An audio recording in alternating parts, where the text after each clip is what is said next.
Okay, so we have the first question. 1.2 grams of magnesium were added to 100 ml of 0.1 mHCl solution. Calculate the volume of hydrogen gas produced at STP.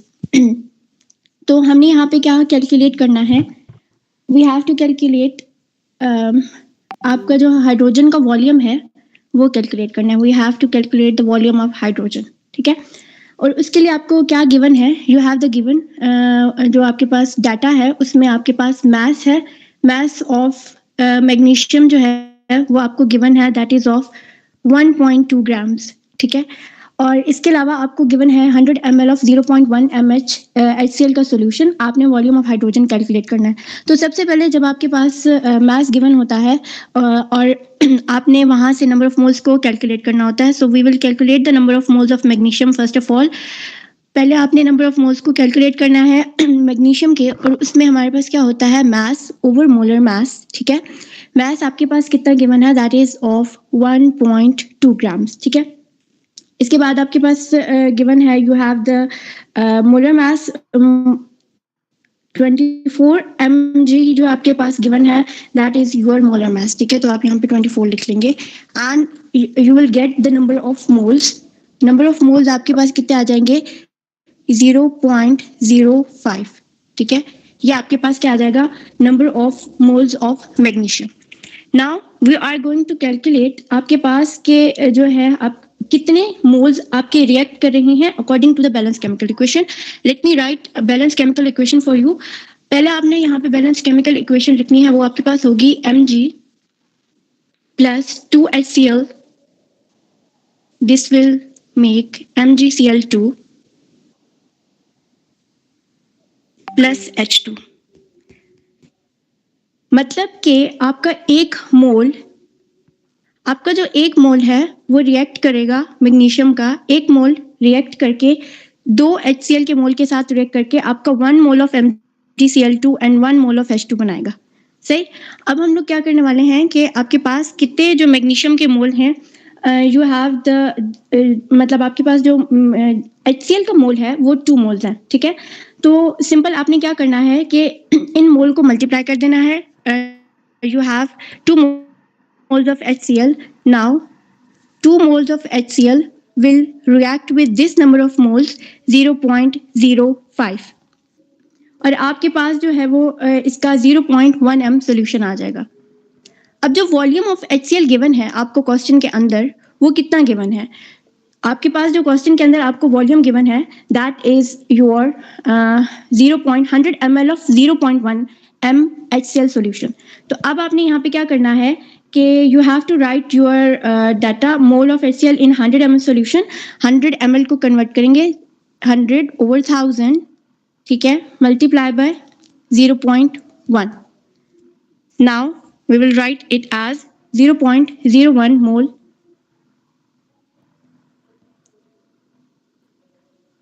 Mole of HCl. अच्छा, अब हमारे पास हमें ये पता चल गया कि HCl आपके पास लिमिटिंग रिएक्टेंट है. Limiting reactant because it is producing less amount of product. तो आपके पास HCl को हम लोग रिगार्ड करेंगे एज अ लिमिटिंग रिएक्टेंट. अब आपके पास इक्वेशन के हिसाब से 0.01 मोल HCl कितना प्रोड्यूस करेगा? सिंपल, क्योंकि आपने क्या करना है, जितने नंबर ऑफ मोल्स आएंगे लिमिटिंग रिएक्टेंट के लिए एक फार्मूला होता है कि जितने नंबर ऑफ मोल्स होते हैं उनको आपने कोफिशिएंट के साथ डिवाइड करना है. तो नंबर ऑफ मोल्स आपके पास 0.01 है and you have the coefficient 2, so your answer will be 0.005. ठीक है, ये आपके पास जो है मोल्स ऑफ H2 आ जाएंगे.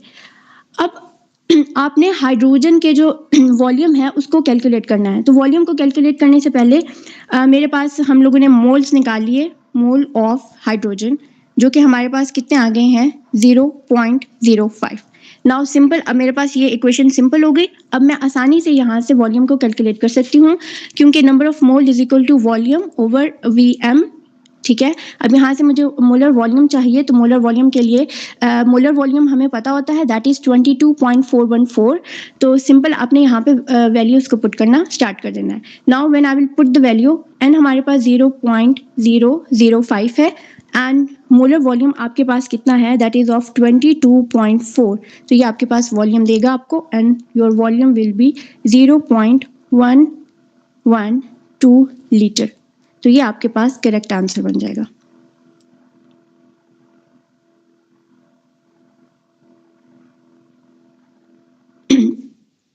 Yes, your volume formula is this one. Number of mole is equal to volume over molar volume. ठीक है, तो ये आपके पास यहाँ पे आपका वॉल्यूम का फॉर्मूला है।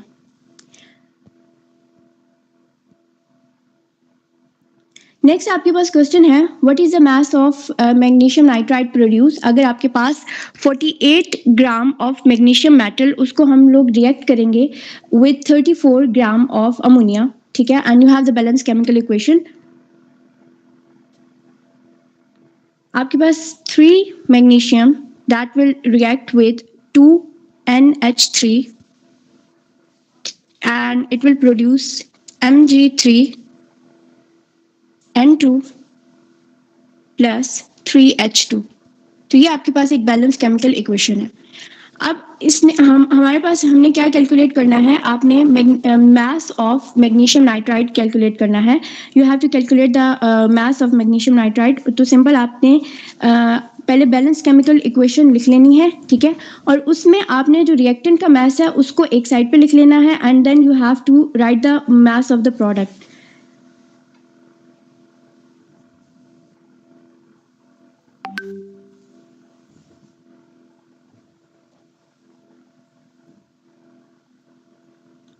Okay, now first of all you have to write the balanced chemical equation. Then we have 48 gram of magnesium, वो किसके साथ रिएक्ट करेगा। आपके पास जो मैग्नीशियम की वैल्यू है 48 ग्राम ऑफ मैग्नीशियम, वो आपके पास रिएक्ट करेगा अमोनिया के साथ। लेकिन कितनी अमोनिया के साथ रिएक्ट करेगा, यू हैव द 48 और यहाँ पे 48 क्योंकि आपको गिवन है इंटू 2 और 17, ठीक है, और इसका जो मोलर वॉल्यूम है वो कितना होगा 24 into 3। Let me write formulas for you. First of all you have to calculate, अगर आपको जैसे ऊपर मैंने बता दिया, number of mole is equal to volume over molar volume, ठीक है। इसके बाद number of moles is equal to mass over molar mass, सही। इसके अलावा आपने जब यहाँ से मास कैलकुलेट करना है तो मोलर वॉल्यूम को आपने नंबर ऑफ मोल्स के साथ मल्टीप्लाई कर देना है। अब हमने जो है ना यहाँ पे आपने अमोनिया की जो वैल्यू है वो आपको मिल गई from this above equation. Now we will get the value of ammonia as 22.67 gram of ammonia. लेकिन आपके पास इक्वेशन के अंदर कितना प्रेजेंट है, 34 ग्राम ऑफ अमोनिया जो है वो आपके पास प्रेजेंट है।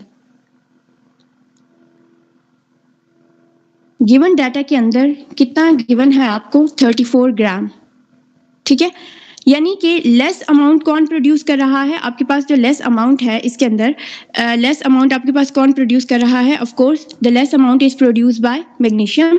तो आपका जो मैग्नीशियम है that will be your limiting reactant, ठीक है, और लिमिटिंग रिएक्टेंट के लिए अभी मैंने बताया है कि आपने क्या करना है, नंबर ऑफ मोल्स को कोफिशिएंट के साथ डिवाइड करना है, सही। अब आपके पास मैग्नीशियम जब लिमिटिंग रिएक्टेंट है तो आपने मैग्नीशियम नाइट्राइड, तो आपके पास जितने भी मैग्नीशियम नाइट्राइड जो बनेगा Mg3N2, ये कौन कंट्रोल करेगा, ये आपके पास मैग्नीशियम की ही अमाउंट कंट्रोल करेगी। Why, because it is a limiting reactant, और लिमिटिंग रिएक्टेंट ही आपका प्रोडक्ट कंट्रोल करता है। नाउ सिंपल आपने क्या करना है, मैग्नीशियम नाइट्राइड का जो है ना वो उसको अभी हम लोग उसका मास फाइंड कर लेंगे। उसके मास के लिए हम लोग यहाँ पे ये लिखेंगे, mass will be equal to 48 into 1 multiply by 100। 100 किसका मास है, Mg3N2 का, उसका मोलर मास आपने फाइंड करना है। यहाँ पे मैग्नीशियम की आपने लिखनी है 24 इंटू 3, ठीक है, प्लस 2 इंटू 14, तो ये आपके पास इसका मोलर मास आ जाएगा 100। Then we have molar mass 24 into 3 and it will give you answer of 200 over 3। तो this will be your answer कि आपके पास कितना जो मास है वो मैग्नीशियम नाइट्राइड का प्रोड्यूस होगा। अच्छा, इसके लिए सबसे ज़्यादा आसान तरीका ये होता है कि आपने ये देखना है कि इसमें आपका कौन सा जो है वो लिमिटिंग रिएक्टेंट वो होता है जो कि आपके पास आपकी अमाउंट ऑफ प्रोडक्ट को कंट्रोल करता है और सबसे पहले कंज्यूम होता है। यानी कि आप सिंपल ये देख लो कि आपके पास एक रिएक्शन के अंदर कौन जो है वो less amount of product produce कर रहा है, लेस अमाउंट ऑफ प्रोडक्ट, वो आपका लिमिटिंग रिएक्टेंट कहलाता है। ठीक है, let's move on to the next question. What is the empirical formula of a compound composed of O and M and manganese in equal weight ratio? अच्छा, यहाँ पे ना एक की पॉइंट उसने बता दिया है कि इक्वल वेट रेशियो है किसकी। आपने फर्स्ट ऑफ ऑल क्या फाइंड करना है, एम्पेरिकल फॉर्मूला फाइंड करना है, सही। और उसने इक्वल वेट रेशियो बता दी है कि तो अब इनडायरेक्टली मुझे यहाँ से क्या पता चल गया, I got the value of mass from here. ठीक है, क्योंकि उसने इक्वल वेट की बात की है तो इक्वल वेट में हमें हमारे पास जो है यहाँ पे हमें ये पता चल जाएगा कि आपके पास जब इक्वल वेट है तो दोनों का मास यानी कि mass of manganese similarly mass of oxygen, ये दोनों आपके पास 50 ग्राम हो जाएंगे। ठीक है, 50 एंड 50। अब आपने एम्पेरिकल फार्मूला फाइंड करना है। ठीक है, एम्पेरिकल फार्मूला क्या होता है कि आपने इन दोनों की जो रेशियोज आएंगी इनकी मोल रेशियो क्या होती है, आपने मैंगनीज की पहले नंबर ऑफ मोल्स निकालने हैं और ऑक्सीजन के नंबर ऑफ मोल्स निकालने हैं। इन दोनों की नंबर ऑफ मोल्स की रेशियो को कंपेयर करना है। जिसकी number of moles ratio least आएगी वो आपने क्या करना है कि दोनों साइड पे डिवाइड कर देना है एंड सिंपल आपके पास आंसर आ जाएगा। Let me calculate number of moles for manganese. Number of moles of manganese के लिए हमारे पास जो है वो क्या नंबर ऑफ मोल्स होंगे, आपके पास नंबर ऑफ मोल्स का क्या फॉर्मूला होता है, मास ओवर मोलर मास। ठीक है, मास आपके पास यहाँ पे कितना है 50 एंड मैंगनीज के ऊपर आपको वैल्यू गिवन है दैट इज ऑफ 55। तो यहाँ पे आपके पास जो नंबर ऑफ मोल्स हैं वो कितने आ जाएंगे, मैंगनीज के लिए number of moles will B 0.9। अब आपके पास ऑक्सीजन के लिए नंबर ऑफ मोल्स निकाल लेते हैं। ऑक्सीजन के लिए नंबर ऑफ मोल्स वही formula, mass over molar mass. Mass कितना है 50 एंड मोलर मास कितना है 16 and you will get the answer of about round about आपके पास 8.12 कर लें। ठीक है, ये आपके पास आंसर आ जाएगा।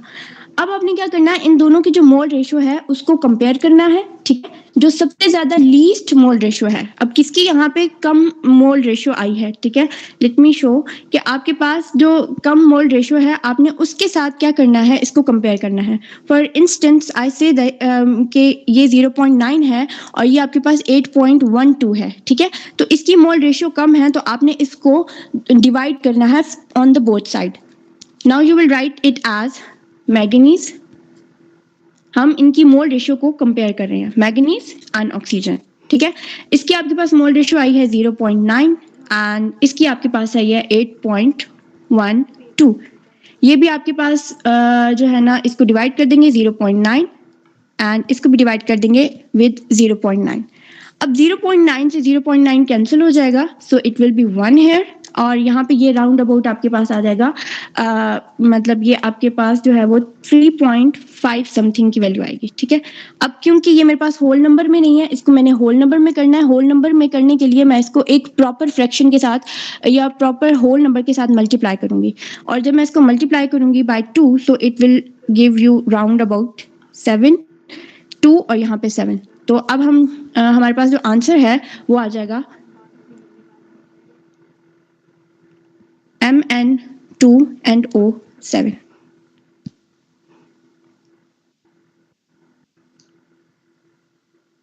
Got it? Okay. Equivalent weight of iron in Fe2O3। अच्छा, इक्विवेलेंट वेट की डेफिनेशन क्या होती है? इक्विवेलेंट वेट आपके पास वो वेट होता है, मतलब कि जो आपके पास ग्राम्स में वेट लेते हैं जो क्या केमिकली कंबाइन होता है या 8 ग्राम्स ऑफ ऑक्सीजन या हाइड्रोजन के साथ, या आप कंपैरेटिव वेट लेते हो। ठीक है, मतलब आपने सिर्फ उसकी जो नंबर ऑफ आपके पास एटॉमिक नंबर होता है और उसकी वैलेंसी का जो आपस में मास की वैलेंसी होती है या एटम की जो भी वैलेंसी होती है आपके पास, उसके वेट को आप इक्विवेलेंट वेट कहते हो।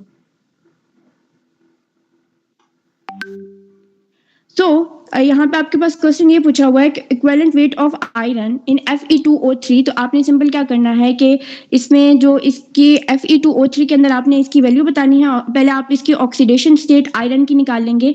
Fe2O3 में आयरन की ऑक्सीडेशन स्टेट 3 है, यानी कि Fe Fe2O3। आयरन के अंदर जो आपकी ऑक्सीडेशन स्टेट है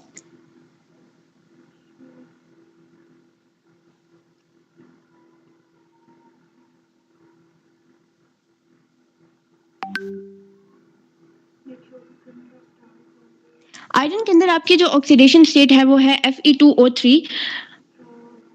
अब हमारे पास आयरन में इसकी जो ऑक्सीडेशन स्टेट है दैट इज ऑफ +3। मतलब ये कि आपके पास 1/3 जो आयरन का मोल है वो आपके पास 8 ग्राम ऑफ ऑक्सीजन के साथ कंबाइन करेगा और इसका इक्विवेलेंट वेट जो है वो आपने कैसे निकालना है, इसका जो टोटल मास है उसको उस जो भी आपसे पूछा गया है उसकी वैलेंसी या ऑक्सीडेशन स्टेट के साथ डिवाइड करना है। यानी कि equivalent weight will be equal to your molar mass and divided by valency. ठीक है, वैलेंसी कह लें या ऑक्सीडेशन स्टेट कह लें। अब इसका जो टोटल मास होगा that will be round about 55.8 और इसकी जो ऑक्सीडेशन स्टेट या आयरन की वैलेंसी यहाँ पे होगी दैट विल बी 3। तो आपके पास इसका जो आंसर होगा दैट विल बी 18.6।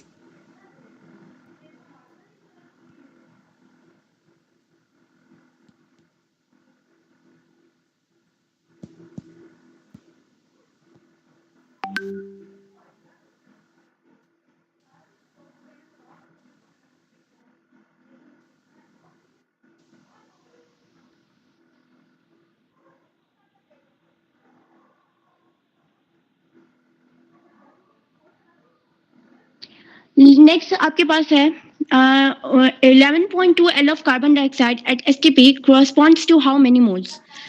अब आपने क्या करना है, सिंपल आपने मोल्स बताने हैं। तो इसके लिए एक बहुत ज़्यादा आसान सी ट्रिक ये है कि आपको पहले पता होना चाहिए कि जब 1 मोल ऑफ कार्बन डाइऑक्साइड है वो कितने जो है वो मोलर मास प्रोड्यूस करेगा, 44 मोलर मास, और उसका जो वॉल्यूम है वो कितना होगा 22.414। यानी कि 1 mole of carbon dioxide will produce this much molar mass। ठीक है, और उसका तब मोलर वॉल्यूम कितना होगा 22.414 dm³। अब उसने आपसे कहा है कि 11.2 ऑफ कार्बन डाइऑक्साइड वो कितने मोल्स को रिप्रेजेंट करेगा। तो अब मुझे इतना तो समझ आ रही है कि ये जो है 22 को उन्होंने हाफ किया हुआ है। तो सिंपल आपने क्या करना है, इन सबको 2 से डिवाइड कर दें, 2 2 और 2। ठीक है, अब ये क्या हो जाएगा, अब जब मैं यहाँ पे डिवाइड करूंगी इसको तो ये आपके पास 11.2 मोलर वॉल्यूम है जो कि इन्होंने पूछा हुआ है। यानी कि 11.2 मोलर वॉल्यूम पे मेरे पास नंबर ऑफ मोल्स हाफ हो जाएंगे और वो कितना हो जाएगा 0.5। अगर इस तरीके से नहीं करना तो एक और मेथड है, और वो क्या है कि पहले आप क्या कर लें, आपको उसने जो है ना वॉल्यूम दिया है मोल्स, तो number of moles is equal to volume over molar volume. ठीक है, आपने यहाँ से नंबर ऑफ मोल्स को कैलकुलेट करना है। तो वॉल्यूम आपको गिवन है और मोलर वॉल्यूम 22.414 गिवन होता है, 11.2 ओवर 22.414, ये भी आपको सिंपल वही आंसर देगा।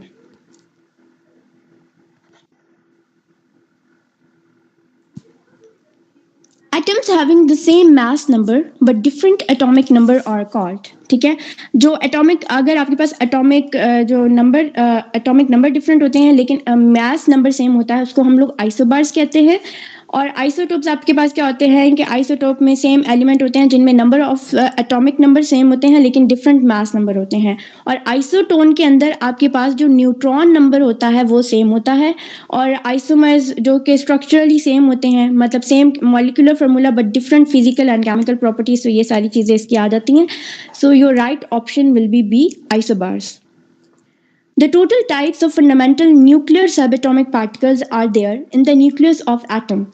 एटम के अंदर एटम जो है ना न्यूक्लियस के अंदर की बात हो रही है। तो न्यूक्लियस के अंदर वैसे अगर आपसे सब एटॉमिक पार्टिकल पूछे जाएं तो आपके पास होता है इलेक्ट्रॉन, प्रोटॉन एंड न्यूट्रॉन। लेकिन क्योंकि आपसे ये पूछा जा रहा है कि सब atomic particle these are the main fundamental की बात हो रही है, लेकिन अब उसने एक और भी स्पेसिफाई कर दिया है, उसने बोला न्यूक्लियर। ठीक है, तो न्यूक्लियर के अंदर यानी कि न्यूक्लियस के अंदर कौन से होते हैं, they are proton and neutron. Molecular ions are formed by passing, ये आपका रीड क्वेश्चन है, ये आपकी बुक्स के अंदर टेक्स्ट के अंदर लिखा हुआ है। They are formed by high energy electron beam, yes, X-rays से भी होती है, अल्फा पार्टिकल से भी होती है, and all of the above. तो आपका जो आंसर होगा वो डेल्टा होगा।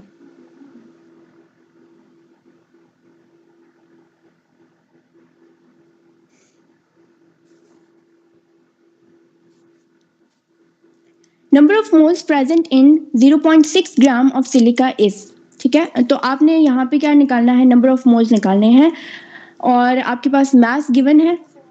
Late calculate number of moles, आपको नहीं पता, मास आपके पास गिवन है that is of 0.6 gram and molar mass, ठीक है। मोलर मास कैलकुलेट कर लेंगे। मोलर मास क्या होता है, SiO2, यहाँ पे आपके पास एटॉमिक मास जो है वो इसका 28 + 2 × 16, तो ये आपको जो है वो राउंड अबाउट देगा 60।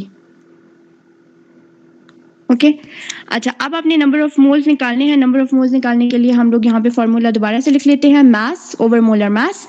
मास आपको गिवन है that is of your 0.6 grams and molar मास अभी आपने कैलकुलेट किया है 60, तो आपके पास यहाँ पे आंसर क्या आएगा। अच्छा, इसको सॉल्व करने का क्या तरीका होगा कि आप इसको दो तरीकों से सॉल्व कर सकते हो। एक तो डायरेक्ट मेथड से कर सकते हैं, लेकिन फॉर योर सेल्फ प्रैक्टिस 0.6 है तो आप इसको जो है ना नीचे 10 लिख लें, ठीक है।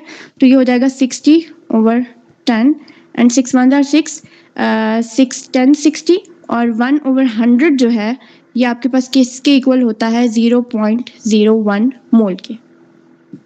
So your right answer will be alpha.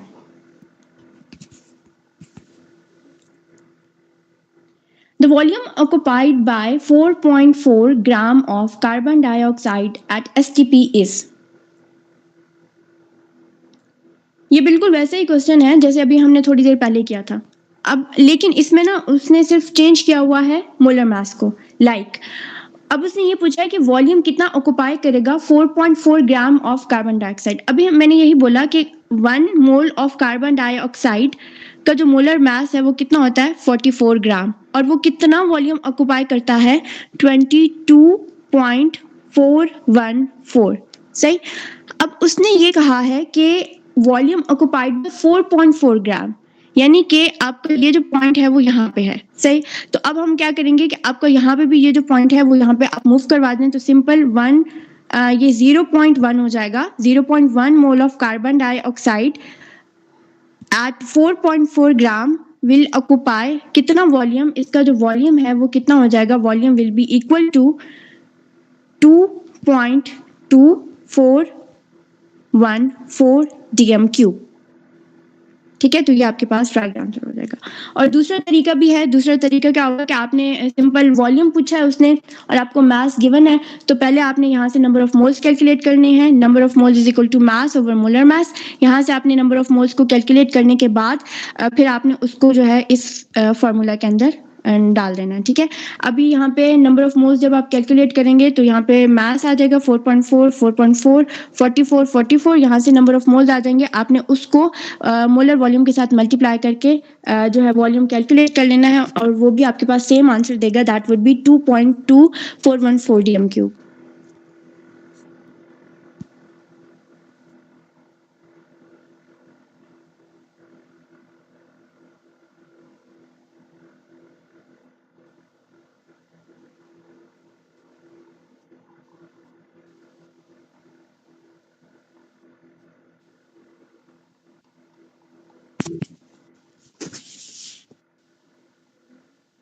Now we have when 0.5 moles of Al2SO43 are dissolved in water, the total number of particle produce are. तो total number of particle कितने produce होंगे जब आपके पास 1 mole of Al2SO43 जो है वो dissolve होगा। So when your 1 mole of Al2SO43 dissolves in water, तो ये आपके पास इस तरीके से dissolve होगा।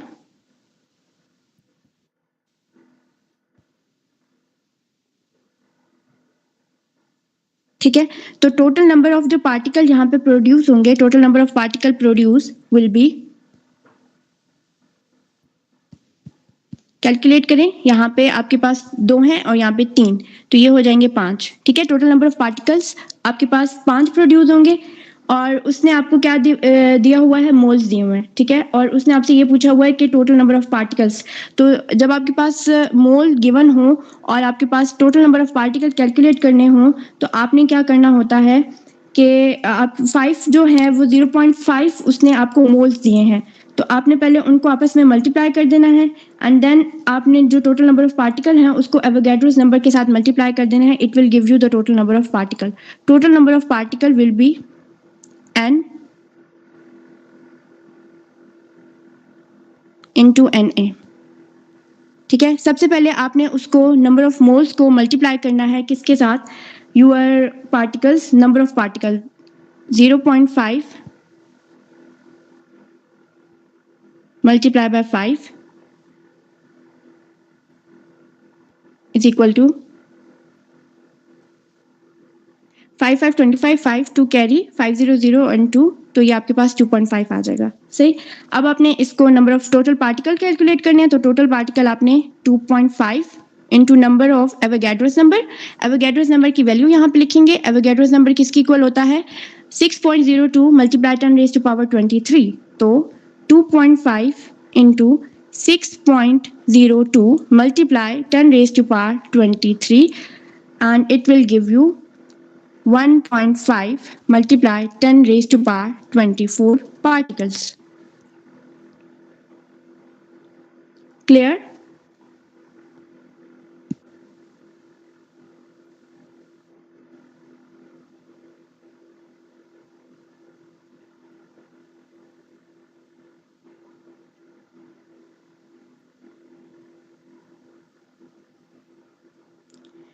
The number of moles of carbon dioxide which contains 16 gram of oxygen. Now you have to calculate number of moles. ठीक है, कार्बन डाइऑक्साइड के अपने नंबर ऑफ मोल्स कैलकुलेट करने हैं. जब आपके मास, आपको मास उन्होंने दिया हुआ है और वो भी किसका मास है, मास ऑफ ऑक्सीजन. तो मास ऑफ ऑक्सीजन जो है वो गिवन है, दैट इज ऑफ 16 ग्राम. सही. और आपने कार्बन डाइऑक्साइड के जो नंबर ऑफ मोल्स हैं उनको कैलकुलेट करना है. अब यहाँ पर एक चीज करनी है कि जब आप कार्बन डाइऑक्साइड को देखें तो कार्बन डाइऑक्साइड टोटल इस तरीके से होता है. ठीक है, मतलब टोटल जो इसका मोलर मास है कार्बन डाइऑक्साइड का वो 44 ग्राम होता है. यानी कि इसके अंदर तब आपके पास कितने जो हैं वो कार्बन होते हैं, 12 कार्बन होते हैं. ठीक है, और ये मैं तब की बात कर रही हूँ जब हमारे पास पूरा 1 mole of carbon dioxide present होगा. 1 मोल ऑफ कार्बन डाइऑक्साइड के अंदर आपके पास मोलर मास 44 ग्राम होता है. तब इसके अंदर जो आपके पास कार्बन होता है वो 12 ग्राम होता है और ऑक्सीजन की जो वैल्यू होती है वो कितनी होती है, 2 इंटू 16 32 ऑक्सीजन होता है और 12 ग्राम आपके पास कार्बन होता है. और ये आपके पास टोटल मिलके बनाते हैं 44 ग्राम. अब उसने जो है ना वो आपसे यही पूछा है कि आपने number of moles carbon dioxide के कैलकुलेट करने हैं जब 16 ग्राम ऑफ ऑक्सीजन है. तो ऑक्सीजन को हाफ कर दें. ये जाहिर सी बात है, जब आप ऑक्सीजन को हाफ करेंगे तो मतलब है कार्बन भी हाफ होगा और आपके पास मोलर वॉल्यूम भी हाफ होगा. मैंने क्यों ऑक्सीजन को हाफ किया, क्योंकि उसने 16 ग्राम ऑफ ऑक्सीजन बोला है. तो ये हाफ होके आपको 6 ग्राम ऑफ कार्बन देगा, ये हाफ होके आपको 16 ग्राम ऑफ कार्बन देगा एंड ये हाफ होके आपको 22 ग्राम ऑफ जो है वो कार्बन डाइऑक्साइड देगा. अब आपके पास यहाँ से मास आपने कैलकुलेट कर लिया है. मास क्या आया आपके पास कार्बन डाइऑक्साइड का, mass of carbon dioxide is 22 ग्राम. अब सिंपल आपने मोल्स कैलकुलेट करने हैं, उसका फॉर्मूला लिखें, n is equal to mass over molar mass. Mass कितना है 22 एंड मोलर मास कितना है 44. जब आप इसको सॉल्व करेंगे 11 2s are 22, 11 4s are 44, 2 1s are 2, 2 2s are 4 और 1 और 2 को डिवाइड करते हैं आपस में तो it will give you number of moles that will be equal to 0.5.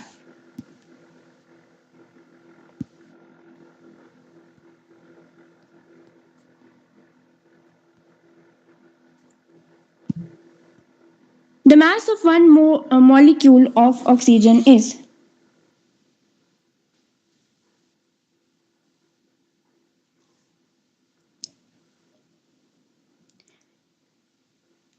Okay. तो इसके लिए यहाँ पे जो अभी तक मैंने आपको सारे फार्मूलाज इस्तेमाल करके बताए हैं ना, उनके लिए एक छोटा सा आपको ट्रिक बताती हूँ कि first of all you have to write number of moles is equal to mass over molar mass. ठीक है, आपने इसको तब याद रखना है, तब मल्टीप्लाई करना है जब आपके पास मास गिवन हो और मोलर मास गिवन हो. ठीक है, अब आसानी से अगर यहाँ से मुझे मास गिवन है और मोलर मास गिवन है, मास फाइंड करना है, तो मैं अपना जो मोलर वॉल्यूम है उसको नंबर ऑफ मोल्स के साथ मल्टीप्लाई कर दूंगी। ये मेरे पास एक जो है वो फॉर्मूला है। दूसरा फॉर्मूला आपने क्या इस्तेमाल करना है, number of mole is equal to volume over molar volume.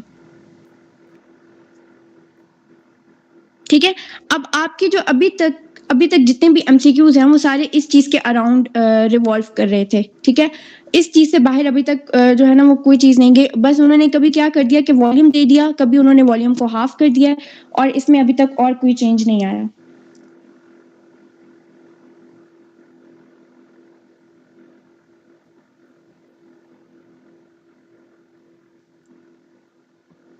और यहाँ पे आपके पास एक और फार्मूला अभी आगे आएगा, और अभी हम लोग डिस्कस भी कर चुके हैं। वो आपके पास नंबर ऑफ पार्टिकल का था। जब आपके पास नंबर ऑफ पार्टिकल गिवन होते हैं, सो द गिवन पार्टिकल्स, ठीक है, जो कि गिवन है, और एवोगैड्रोस नंबर। ठीक है, तो इसको आपने एक ही फार्मूला शीट में याद कर लेना है, और वो क्या होगी, mass over molar mass is equal to volume over molar volume और पार्टिकल्स ओवर एवोगैड्रोस पार्टिकल। ठीक है, ये गिवन पार्टिकल्स होते हैं और ये एवोगैड्रोस नंबर ऑफ पार्टिकल होते हैं। ये सारे आपके पास किसकी इक्वल होंगे, ये नंबर ऑफ मोल्स की इक्वल होंगे। ठीक है, अब आप आसानी से जो भी गिवन होगा, मास गिवन होगा, मोलर मास गिवन होगा, आप इसके अंदर वैल्यू पुट करके आसानी से जो है ना आप अपना आंसर निकाल सकते हैं। अब उन्होंने आपसे ये पूछा है mass of one molecule of oxygen कितना होगा। मास उन्होंने आपसे डिमांड किया है। ठीक है, और आपको क्या गिवन है, आपके पास एक मॉलिक्यूल ऑफ ऑक्सीजन गिवन है। तो जो आपके पास मॉलिक्यूलर मास ऑफ ऑक्सीजन होता है उसको आपके पास O2 लिखते हैं। ठीक है, तो ये हो जाएगा 16 × 2 इज इक्वल टू 32 ग्राम्स। अब आपने क्या करना है, उसने आपसे क्या पूछा हुआ है, उसने आपसे मास पूछा हुआ है। अब ऊपर जाएं जरा, मैंने अभी आपको यहाँ पे क्या फॉर्मूला लिखवाया था, mass over molar mass is equal to n is equal to mass over molar mass. ठीक है, लेकिन अब आपको ये पता होना चाहिए मॉलिक्यूलर मास, मॉलिक्यूल का जब आप एक ग्राम में एक्सप्रेस करते हो तो उसको आप क्या बोलते हैं, उसको एक मोल बोला जाता है। ठीक है, या उसको आप जो है उसका मॉलिक्यूलर मास बोलते हैं। Now you have to easily calculate it as, आप यहां से मास ले लें,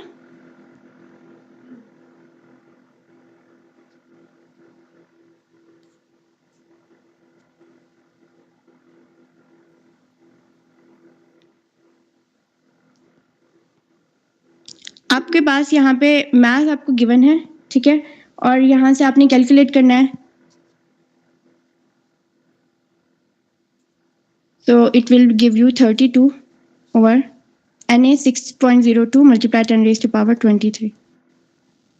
सॉरी 23। ठीक है, तो ये आपके पास जो है ऊपर वाला जैसे फॉर्मूला शीट मैंने ऊपर लिखी, ये सिंपल आपने वहां से जो है ना एवोगैड्रोस नंबर को इस्तेमाल करके आपने वहां से नंबर ऑफ मोल्स को कैलकुलेट कर लेना है। और आपको पता होना चाहिए कि जब भी हम लोग किसी भी जो मास है, जब भी किसी एटम का मास हम लोग ग्राम्स में एक्सप्रेस करते हैं तो वो उसका क्या बन जाता है, 1 मोल बन जाता है।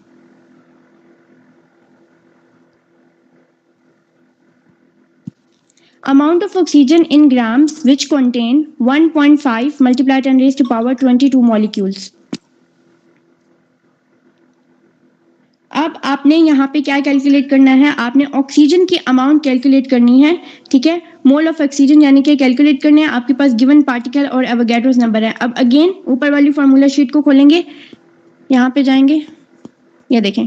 ठीक है, अब सिंपल आपने नंबर ऑफ मोल्स हैं, अब मोल्स ऑफ ऑक्सीजन कैलकुलेट करने हैं। आपके पास पार्टिकल गिवन है, जो पार्टिकल गिवन है उसको आपने एवोगैड्रोस नंबर से मल्टीप्लाई कर देना है।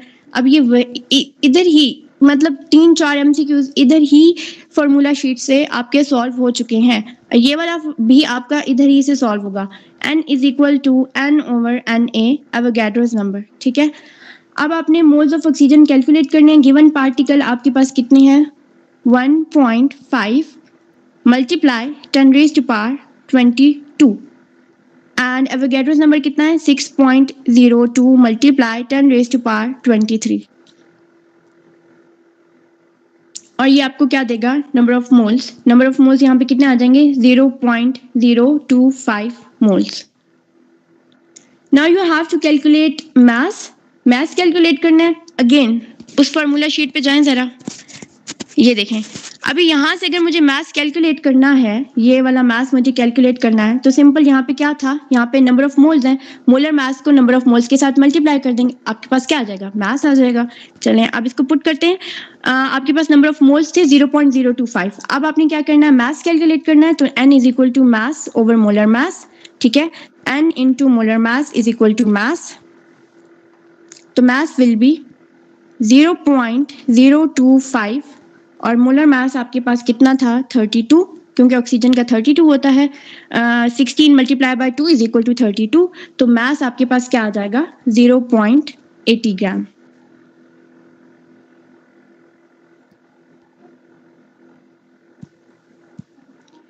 Three multiplied and raise to power -21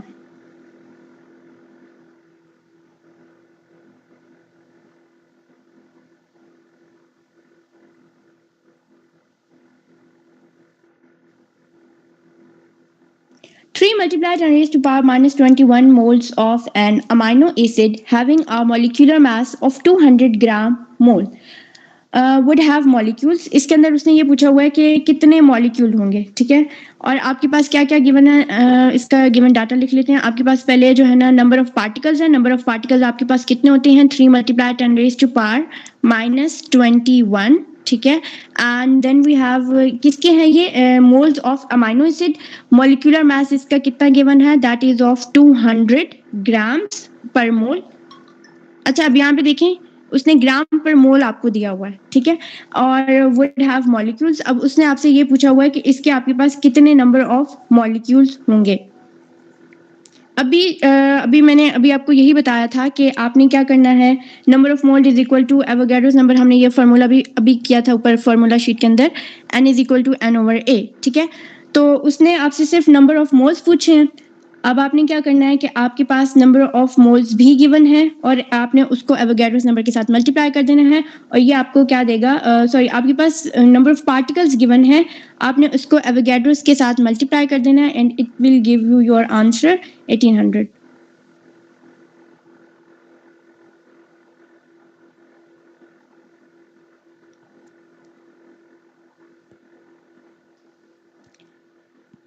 n into N A is equal to n, ठीक है।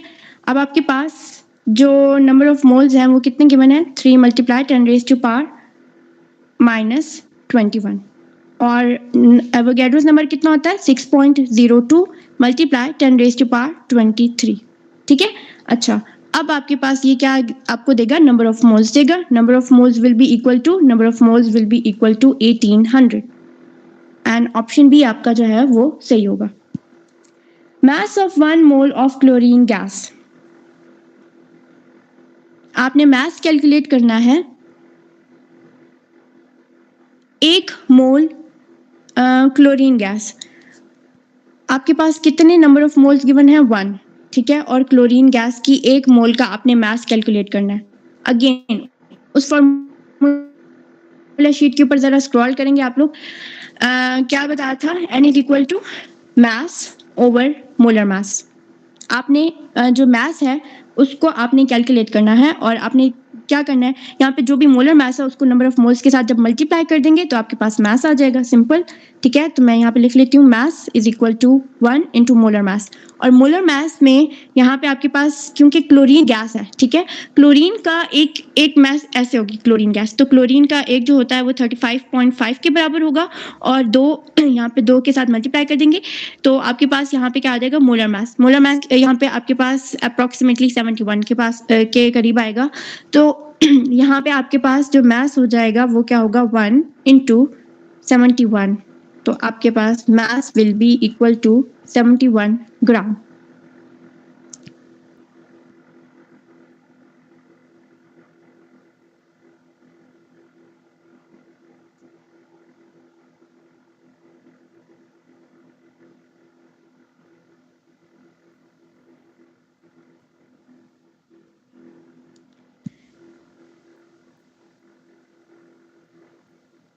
During combustion analysis, which one is used for absorbing carbon dioxide? Carbon dioxide को एब्जॉर्ब करने के लिए आपके पास 50% of KOH solution use use होता है और वाटर को ऑब्जर्व करने के लिए हम यहाँ पे क्या इस्तेमाल करते हैं MgClO4 ट्वाइस, ठीक है। जो आपके पास कार्बन डाइऑक्साइड को ऑब्जर्व करने का प्रोसेस होता है वो केमिकल प्रोसेस है और वाटर को ऑब्जर्व करने का प्रोसेस आपके पास फिजिकल प्रोसेस है, तो आपके पास ऑप्शन होगा alpha. A sample of 0.7 moles of metal M react completely with an excess of fluorine to form 45 gram of MF2. How many moles of F are present in it? आपके पास एक कोई भी आपके पास मेटल है वो react करती है, एक आपके पास जो मोल ऑफ मेटल है वो रिएक्ट करेगा और इसके अंदर आपके पास 1 मोल ऑफ मेटल जो है वो आपके पास 1 मोल ऑफ MF2 मॉलिक्यूल्स बनाती है।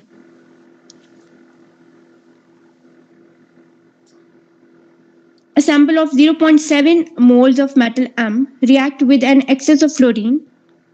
M will react with excess of fluorine to form MF2.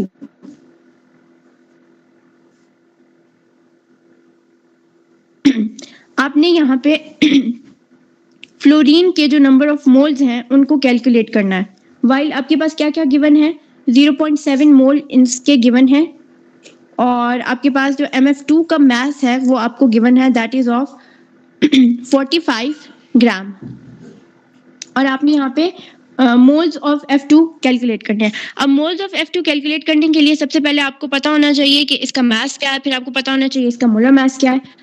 Now 1 mole of metal forms 1 mole of MF2 molecule, यानी कि एक जो आपके पास मोल है वो आपका 1 मोल ऑफ MF2 बना रहा है, तो 0.7 मोल ऑफ मेटल कितने बनाएगा। आप यहाँ पे इन दोनों को कंपेयर करेंगे, किसको, आपके पास जो मेटल है M उसको एंड MF2 को जब कंपेयर करेंगे कि 1 मोल जब इसका बन रहा है तो 1 मोल इसका भी बनेगा, ठीक है। एंड अकॉर्डिंग टू क्वेश्चन आपके पास जो मेटल है वो वो आपको कितना जो नंबर ऑफ मोल दे रहा है 0.7, तो इसका भी आपके पास क्या आ जाएगा 0.7 मोल्स ऑफ MF2 आ जाएंगे। अब आपके पास नंबर ऑफ मोल्स जो है वो तो हमारे पास आ गया, वो कितने हैं 0.7 नंबर ऑफ मोल्स किसके आ गए आपके पास MF2 के। अब आपके पास हर जो मॉलिक्यूल है MF2 का उसके अंदर कितने फ्लोरीन के एटम्स हैं, ठीक है, और कितने जो है वो मेटल के एटम है। अब यहाँ से ही देख के बता सकते हैं हम लोग के जो आपके पास MF2 का मॉलिक्यूल है उसके अंदर M के 1 और फ्लोरीन के 2 एटम्स हैं। तो अब आप सिंपल अगर मैं इनको सेपरेट करके बताऊं कि जो MF2 के अंदर कितने number of moles of M होंगे, तो M के नंबर ऑफ मोल्स 0.7 ही होंगे और F2 के कितने होंगे, F के चूंकि आपके पास 2 फ्लोरीन के मॉलिक्यूल हैं तो यहाँ पे ये 0.7 के साथ आपने 2 को मल्टीप्लाई कर देना, तो ये आपके पास आ जाएगा 2 7s are 14, 0.7 इज इक्वल 1.4, तो ये आपके पास 1.4 जो है वो मॉलिक्यूल आ जाएंगे किसके, F एटम के किसके अंदर, MF2 के अंदर। अब आपके पास नंबर ऑफ मोल्स जब आ गए तो 45 ग्राम ऑफ MF2 मॉलिक्यूल में कितने जो है ना आपके पास मोल्स आ गए, 1.4 मोल्स ऑफ F एटम्स आ गए। 45 ग्राम के अंदर आपके पास 1.4 जो मॉलिक्यूल्स हैं वो F एटम के आ गए। अब इसको एक और तरीका भी है सिंपल सॉल्व करने का, आप क्या करें कि क्योंकि यहाँ पे आपके पास मेटल की वो गिवन नहीं है, लेकिन आप यहाँ पे एक और तरीका भी कर सकते हैं कि आप दोनों का जो मास है ना उनको कंपेयर करना स्टार्ट कर दें।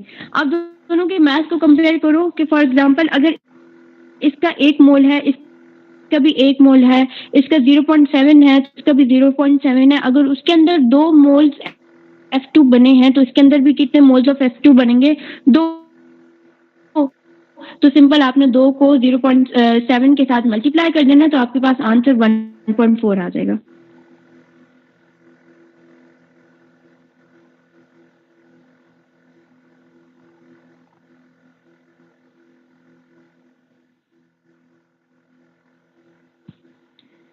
Then we have if the number of molecules of different gases are at the same at STP, the occupied volume will be, अगर आपके पास नंबर ऑफ मॉलिक्यूल सेम है तो जो वॉल्यूम है वो भी आपके पास सेम होगा, क्योंकि इतना ही प्रोपोर्शनल होता है नंबर ऑफ मॉलिक्यूल्स के। जब आपके पास वॉल्यूम आपके पास क्या सेम है, नंबर ऑफ मॉलिक्यूल सेम है, तो आपका जो वॉल्यूम है वो भी सेम होगा। If we are given the mass of a substance, we can calculate the mass of other substance with the help of a balanced chemical equation. अगर आपके पास mass given है तो आप क्या कैलकुलेट कर सकते हो? अभी मैंने आपको एक फॉर्मूला शीट द्वारा यहाँ पे लिखवाई थी। Number of moles is equal to mass over molar mass, number of mole is equal to volume over molar volume, number of moles is equal to given particles over Avogadro's number of particles. अगर आपके पास इनमें से कोई एक चीज given है तो आप दूसरी फाइंड कर सकते हो। और उन्होंने क्वेश्चन में पूछा हुआ है कि अगर आपके पास मास गिवन है तो आप क्या फाइंड कर सकते हो दूसरे का। अगर मास गिवन है तो आप मोलर मास भी फाइंड कर सकते हो, ठीक है, नंबर ऑफ मोल्स भी फाइंड कर सकते हो, वॉल्यूम भी फाइंड कर सकते हैं, मोल्स भी फाइंड कर सकते हैं। तो ये सारी चीजें यहाँ से आपको क्लियर हो जाएंगी कि आप ये सारी चीजें फाइंड कर सकते हैं। Actual yield is always less than theoretical yield. अच्छा, ये हमें पता है, ये आपके पास क्वेश्चन है, रीडिंग टेक्स्ट का क्वेश्चन है। एक्चुअल यील्ड हमेशा लेस होती है थ्योरेटिकल यील्ड से। बहुत सारे रीजंस होते हैं। आपके पास जो है वर्कर इनएक्सपीरियंस भी हो सकता है, फर्टिलाइजेशन और सेपरेशन के दौरान जो है बहुत सारा जो प्रोडक्ट है वो भी आपका लॉस हो सकता है। और कुछ रिएक्शन ऐसे होते हैं जो इरिवर्सिबल रिवर्सिबल रिएक्शंस होते हैं, जिसकी वजह से आपका जो प्रोडक्ट है वो ब्रेक डाउन होना स्टार्ट हो जाता है। ये सारे रीजंस पॉसिबल है जिसकी वजह से आपकी जो एक्चुअल यील्ड है वो लेस होती है। Operational loss, yes, reaction reversibility ये भी होता है, साइड रिएक्शन भी हो सकते हैं, ऑल ऑफ दीज। तो अकेला अकेला इनमें कोई भी रीजन नहीं होगा, ये सारे ऑप्शंस आपके मिल के जो है वो एक एक्चुअल यील्ड को लेस करते हैं। It is the fact that 22.414 dm cube of any gas has a different mass but the same number of। वैसे अभी हम लोगों ने एक बात की थी, 22.414 क्या है? 22.414 आपके पास वॉल्यूम है। अभी मैंने वॉल्यूम और नंबर ऑफ मॉलिक्यूल्स का आपको रिलेशन बताया था डायरेक्ट। अब उसने यही पूछा है कि 22.414 डीएम क्यूब अगर कोई भी गैस है लेकिन उसका मास डिफरेंट हो, और मास से हमें फर्क नहीं है, ठीक है, जाहिर सी बात है कि आपके पास अगर H2 है और ऑक्सीजन है तो इसके जो मासेस हैं वो डिफरेंट होंगे, लेकिन नंबर ऑफ मोल्स जब मैं अगर इनको एसटीपी पे ले रही हूँ तो 22.414 डीएम क्यूब ये भी होगा, 22.414 डीएम क्यूब ये भी होगा।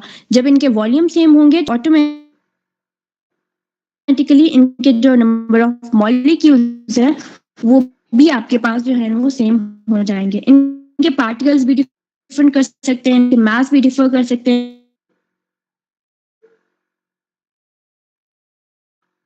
इनके आपके पास एटम्स भी डिफर कर सकते हैं। So Charlie will be right answer. Chemical equations do not tell about the dash because of certain limitation। Chemical equation आपके पास क्या चीज़ों के बारे में नहीं बताती। Chemical equation आपके पास हमें स्टीशियोमेट्री को पढ़ने की ज़रूरत ही क्यों पड़ी थी? क्योंकि chemical equation के अंदर लिमिटेशन ये थी कि वो रेट ऑफ रिएक्शन को नहीं बताती, फिजिकल स्टेट ऑफ रिएक्टेंट के बारे में नहीं बताती कि कब जो है एक रिएक्शन ने कंप्लीट होना है, उसका कलर क्या होगा, उसके प्रोडक्ट की कितनी अमाउंट बनेगी, उसकी कंडीशंस क्या होंगी, ये सारी चीज़ों के बारे में नहीं बताती। तो आपका जो ऑप्शन होगा यहाँ पे डेल्टा।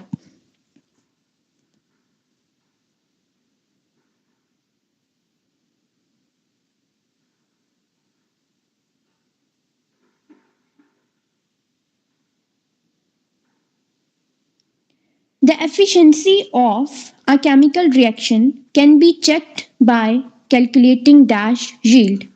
Efficiency का क्या फॉर्मूला होता है? Actual yield over theoretical yield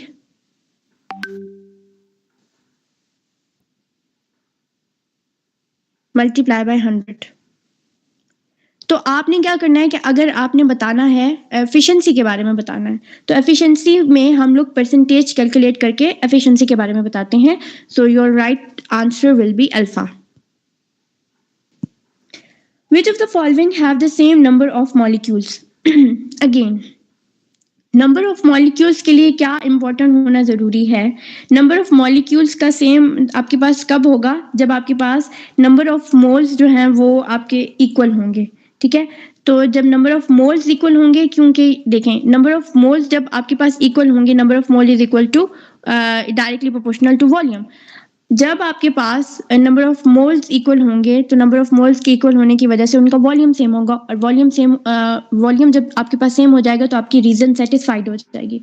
तो सेम नंबर ऑफ मॉलिक्यूल के लिए जो नंबर ऑफ मोल्स का होना सेम होना जरूरी है। So here we have answer two, पहला आपके पास ऑप्शन है 200 centimetre square of carbon dioxide and 500 centimetre square of oxygen. तो इन दोनों में जो नंबर ऑफ आपके पास जो इनके गिवन है नंबर ऑफ मोल्स वो डिफरेंट है। इसके बाद आपके पास 300 है कार्बन डाइऑक्साइड का, 150 ऑफ ऑक्सीजन है, ये भी डिफरेंट वैल्यूज हैं। 300 चार्ली ऑप्शन में 300 कार्बन डाइऑक्साइड है एंड 150 जो है सेंटीमीटर स्क्वायर ऑफ ऑक्सीजन है, ये भी डिफरेंट वैल्यूज हैं। और डेल्टा के अंदर दोनों कार्बन डाइऑक्साइड एंड ऑक्सीजन की वैल्यू आपके पास सेम है। तो जब आपके पास कार्बन डाइऑक्साइड और ऑक्सीजन का सेम नंबर ऑफ मॉलिक्यूल तब होंगे जब उनके नंबर ऑफ मोल्स जो हैं वो इक्वल हैं। तो इस वजह जो हमारे पास डेल्टा है वो इसका आंसर बन जाएगा। In a mass spectrometer, detector or collector measures the आपको पता है कि हम लोग जो है मैस स्पेक्ट्रोमेट्री को इस्तेमाल करते हैं, एक एनालिटिकल मेथड है जिसकी वजह से हम लोग अबंडेंसी ऑफ आइसोटोप्स के बारे में जो है उसको पढ़ते हैं।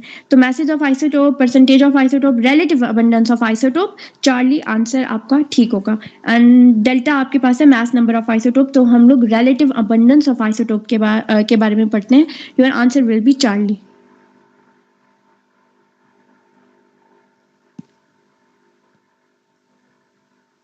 Determine the number of moles of oxygen in 10.6 gram of Na2CO3. आपके पास क्या गिवन है? Na2CO3. Now you have to calculate the number of moles of oxygen. आपने number of moles of oxygen को find करना है in Na2CO3, और आपके पास ऑक्सीजन का ही आपको mass given है, और वो कितना given है? Mass of oxygen is 10.6 grams। ठीक है, अब आपने सबसे पहले नंबर ऑफ मोल्स को कैलकुलेट करने के लिए जो फार्मूला है वो लिख लें, number of mole is equal to mass over molar mass. ठीक है, और आपके पास जो मोलर मास है उसको कैलकुलेट कैसे करते हैं? Na2CO3, तो आपने यहाँ पे 23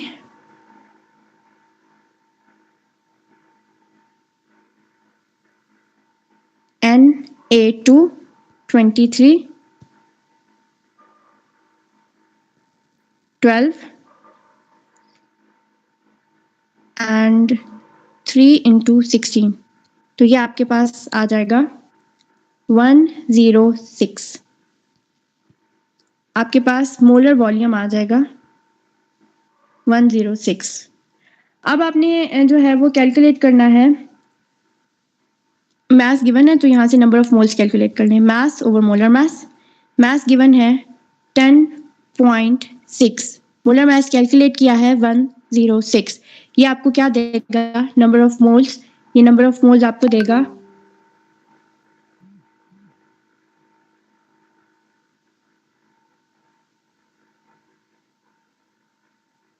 तो ये आपके पास जो है वो नंबर ऑफ मोल्स 0.1 देगा। एंड इन Na2CO3 के अंदर आपके पास कितने ऑक्सीजन है?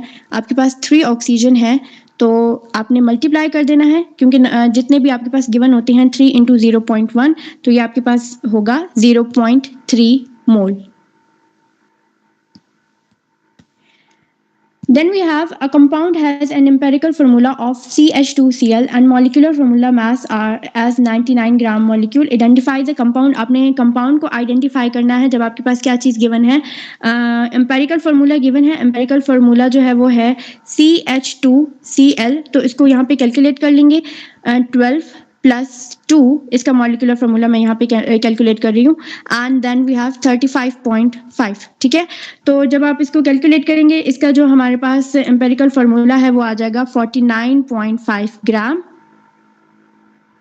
एंड देन वी हैव जो है आपके पास इनका हमने एम्पेरिकल फार्मूला n की नंबर ऑफ वैल्यूज हमने कैलकुलेट करनी है, तो n इज इक्वल टू आपके पास क्या गिवन है? आपको एम्पेरिकल फार्मूला आपने जो है वो कैलकुलेट करना है, एंड मॉलिक्यूलर फार्मूला आपको गिवन है। मॉलिक्यूलर फार्मूला में आपके पास है 99 point this, and you have the formula n is equal to molecular over empirical.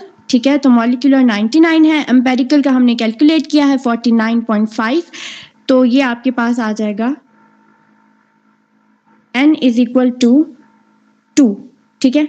अब आपने जो भी आपके पास फॉर्मूला है उसके साथ इसको मल्टीप्लाई कर देंगे, CH2Cl N is equal to this, यहाँ पे 2 लिखेंगे, C2 यहाँ पे 2 से मल्टीप्लाई करेंगे, यहाँ पे हो जाएगा 4 and Cl2. This is your right answer. C2, let me write it, C2H4 and Cl2. Then we have 11.2 L of carbon dioxide at STP corresponds to how many number of moles. ठीक है, इसमें number of moles again आपको calculate करने हैं. Number of moles को कैसे calculate किया जाता है, वॉल्यूम ओवर मोलर वॉल्यूम. आपने यहाँ पे जो गिवन वॉल्यूम है उसको लिखना है. आपके पास गिवन वॉल्यूम 11.2 है एंड मोलर वॉल्यूम 22.414 है. ठीक है, तो ये आपके पास जब आप इसको सॉल्व करेंगे again it will give you 0.5 moles.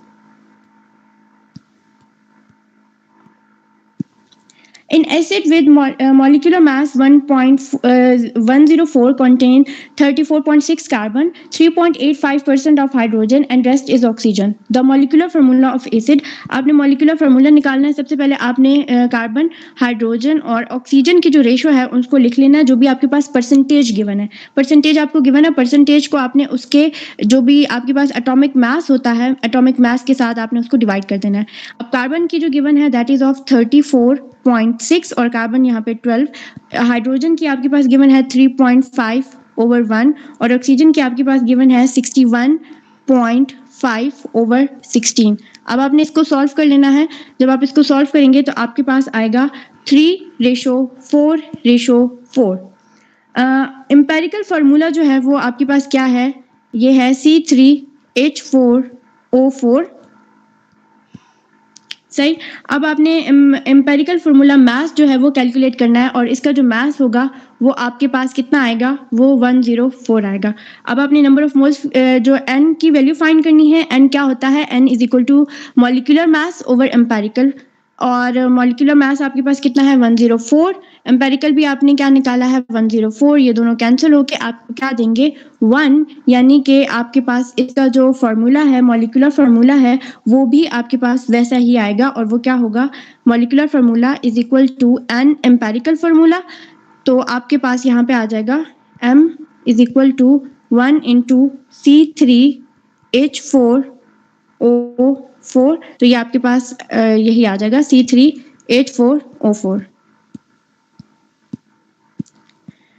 The formula which show the simplest whole number ratio for the atom of different element in compound, उसको हम empirical formula कहते हैं. ये simple आपका statement based question है.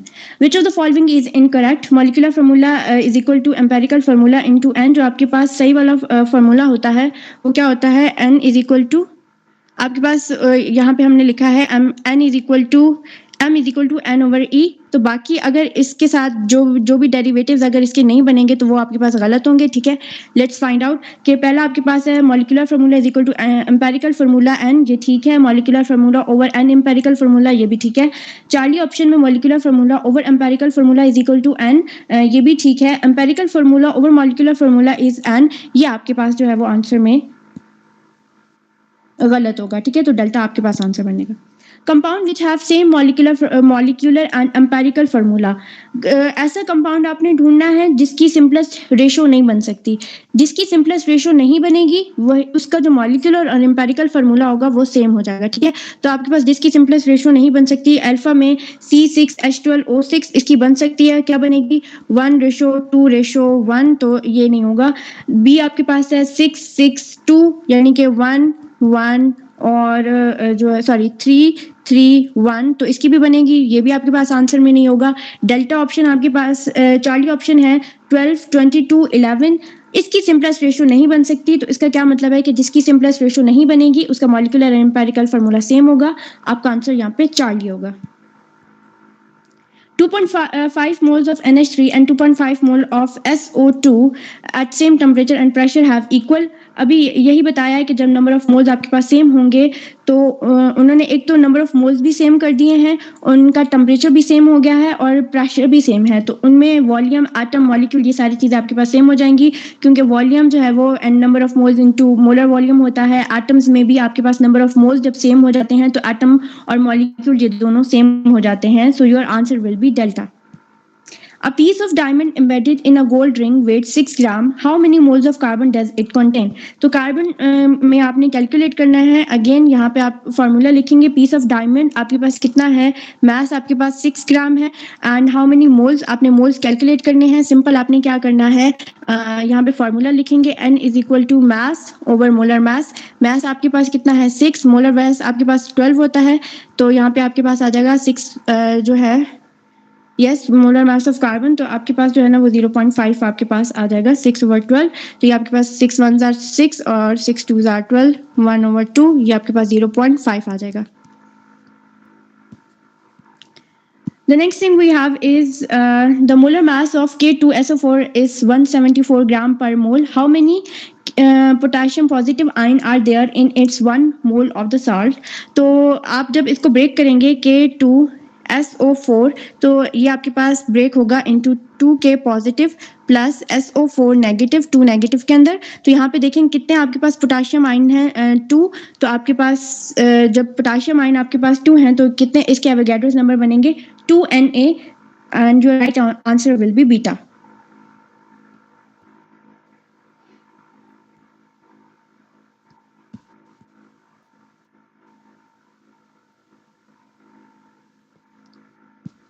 How many chlorine atom are in 2 moles of chlorine? आपने chlorine के atom find करने हैं 2 moles of chlorine के अंदर. ठीक है, तो मोल्स आपको गिवन है, मोल्स आपके पास जो है वो 2 moles हैं, एंड क्लोरीन के एटम्स फाइंड करने के लिए आपने n is equal to n over Na, और यहाँ पे आपके पास 2 गिवन है. 2 into number of Avogadro's number के साथ मल्टीप्लाई करेंगे. 6.02 मल्टीप्लाई 10⁻⁻23 ये आपको टोटल नंबर ऑफ मॉलिक्यूल देगा.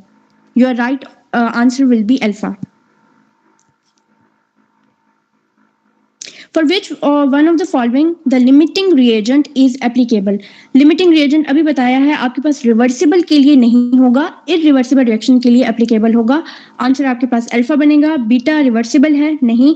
एक्सोथर्मिक में इनकरेक्ट क्यों होगा, क्योंकि एक्सोथर्मिक आपके पास इरिवर्सिबल रिएक्शन जो के फिनोमेना पे अप्लाइकेबल होते हैं, इस वजह से हम लोग इरिवर्सिबल के लिए करेंगे. एंडोथर्मिक है, ये भी आपके पास इनकरेक्ट होगा, क्योंकि जितने भी आपके पास एंडोथर्मिक इरिवर्सिबल रिएक्शन होते हैं लिमिटिंग रिएक्टेंट उस पर एप्लीकेबल होता है. लेकिन कुछ ऐसे रिएक्शंस होते हैं जो आपके पास एंडोथर्मिक होते हैं लेकिन वो आपके पास इरिवर्सिबल नहीं होते. Enzyme speed up the reaction up to, ये आपकी बुक की इंफॉर्मेशन है और इसकी वैल्यू आपके पास 10⁻20 होती है. तो ये आपके पास अल्फा ऑप्शन होगा. The reactant which is consumed earlier and gives least quantity of product is called. अभी जब भी जितनी डिस्कशन हो चुकी है उसमें हम आपको बता चुकी हूँ मैं, इसको हम लोग क्या कहते हैं, इसको लिमिटिंग रिएक्टेंट कहते हैं. आंसर आपका बीटा होगा. The stoichiometric calculation for a chemical reaction result in, आपके पास क्या देता है, actual yield, percentage yield, theoretical yield या नन. आपका आंसर होगा चार्ली थ्योरेटिकल यील्ड, क्योंकि ये आपके पास मैक्सिमम अमाउंट ऑफ प्रोडक्ट होगा जो कि आप किसी भी रिएक्टेंट से ले सकते हैं. ठीक है, तो आपके पास जो स्टोइचोमेट्रिक कैलकुलेशन आती है केमिकल रिएक्शन में से, ये आपकी कौन सी होगी, थ्योरेटिकल यील्ड, क्योंकि आप उसको केमिकल रिएक्शन से कैलकुलेट कर रहे हैं. During condensation polymerization, 2 monomers may be joined by removal of molecule of water. Condensation एक ऐसा प्रोसेस होता है जिसमें आप वाटर के का जो मॉलिक्यूल है उसको रिमूव करके बनाते हैं अपना कंपाउंड. तो इसमें हमारे पास जो आंसर होगा वो आपके पास Charlie. All are enzyme involved in fermentation process except one. कौन सा नहीं होगा fermentation के अंदर, जाइमेज. जाइमेज आपके पास इन्वॉल्व होता है जो कि ग्लूकोज को अल्कोहल एंड कार्बन डाइऑक्साइड के अंदर कन्वर्ट करता है. इन्वर्टेज भी इन्वॉल्व होता है जो कि हाइड्रोलाइज करता है सुक्रोज को ग्लूकोज एंड फ्रुक्टोज के अंदर. जो लाइपेज है ये जो है नहीं इन्वॉल्व होता है क्योंकि ये लिपिड को फैटी एसिड के अंदर कन्वर्ट करता है. तो चार्ली आपका राइट ऑप्शन होगा. और डायस्टेज जो है ये भी स्टार्च को सिंपलर शुगर के अंदर फर्मेंटेशन के अंदर जो है ना वो इन्वॉल्व होता है. तो आपका राइट ऑप्शन चार्ली होगा. Common name of octadecanoic acid, इसको हम लोग स्टीरिक एसिड बोलते हैं. ठीक है, आपके पास प्रोपेनोइक एसिड इसका कॉमन नेम नहीं है. स्टीरिक एसिड इसका कॉमन नेम होता है और इसकी जो फॉर्मूला होता है वो होता है C17H35CO2H. पाल्मेटिक एसिड और फॉर्मिक एसिड इसके ऑप्शन नहीं है. विच of the following is not a raw material use in solvent process. Raw material कौन सा मटेरियल होता है जो कि आप बाय प्रोडक्ट बोल सकते हो या साइड प्रोडक्ट बोल सकते हो, ठीक है। मेन प्रोडक्ट रॉ मटेरियल नहीं होगा। सोडियम क्लोराइड जो है ना, sodium chloride, sodium carbonate, limestone, ammonia gas. तो सोडियम कार्बोनेट आपके पास जो है वो सॉल्वेंट प्रोसेस का प्रोडक्ट है, तो ये रॉ मटेरियल तो नहीं बन सकता क्योंकि जो मेन प्रोडक्ट है वो रॉ मटेरियल नहीं बनेगा। आपके पास आंसर होगा बीटा। द स्मोक हैविंग हम लोग रिड्यूसिंग स्मोक कहते हैं, ठीक है। तो आपके पास आंसर जो है वो डेल्टा होगा। Which of the following is an addition polymer? Addition polymer में polyester, epoxy resin, acrylic resins and polyamide। तो आपके पास जो आंसर है वो acrylic resins का होगा। इसके अलावा जो बाकी हैं polyamides, आपके पास ये कंडेंसेशन पॉलीमर है, epoxy resin जो है ये भी आपके पास कंडेंसेशन है, एंड polyester भी आपके पास कंडेंसेशन है। Non-protein part of conjugated protein is called coenzyme, beta cofactor, Charlie, prosthetic group, delta, none. तो आपके पास चार्ली आंसर होगा, prosthetic group. Polymerisation of ethene produces which of the following polymers. क्या produce करता है? पॉलीविनाइल, पॉलीइथाइल, पॉलीइथाइलिन या poly ethoxy. तो polyethylene, जब आपके पास बहुत सारे इथीन जो है वो जुड़ते हैं तो वो आपके पास पॉलीइथाइलिन बनाते हैं, जो कि आप प्लास्टिक्स के अंदर इस्तेमाल होता है। तो your right answer will be Charlie. Then we have NAD contains which vitamin as cofactor? B1, B2, C या B3। तो NAD में आपके पास जो vitamin B3 as a factor present होता है NAD के अंदर, वो विटामिन B3 को फैक्टर की तरह प्रेजेंट होता है। आपके पास आंसर जो है वो डेल्टा होगा। So we are done with today's discussion. Any question?